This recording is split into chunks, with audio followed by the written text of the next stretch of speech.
Got a bit of an ambitious twist to add to this. It may bone me, we'll find out. First, I want to give a shout out to Nate of Nate's F Body Parts on Facebook.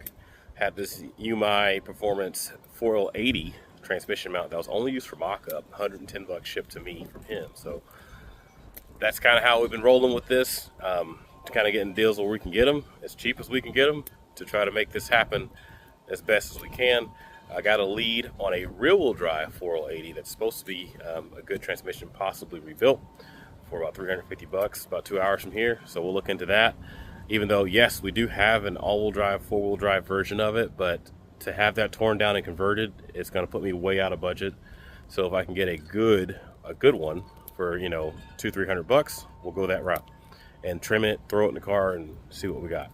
That being said, so far as that twist is concerned, this is a 9-inch housing out of a truck that my buddy had in his yard because why wouldn't he? Oklahoma. That was 30 bucks. And they still make brackets and stuff to convert it to put into an F body. Of course, there's talks about jigs and all these other things. What I'm going to do is we'll do the research. We'll see how feasible it is to do myself. I do have people that I can reach out to help me with this that are actual fabricators. So before you guys have an aneurysm, no, we're not going to just cut up a rear axle and hope that it works. I'm going to consult actual fabricators before I do this, who build actual race cars.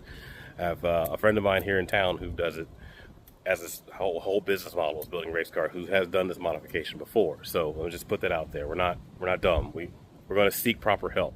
That being said, I reached out to a few places to see who still makes the kits. I think like Midwest Race Cars, Racecraft might still do it, and a few others, to see who has to get the most complete kit for the most, you know, reasonable amount of money to get that and collect the rest of the pieces I need to put it together to then cut it up and put it in the car. Obviously, the axles are also a concern.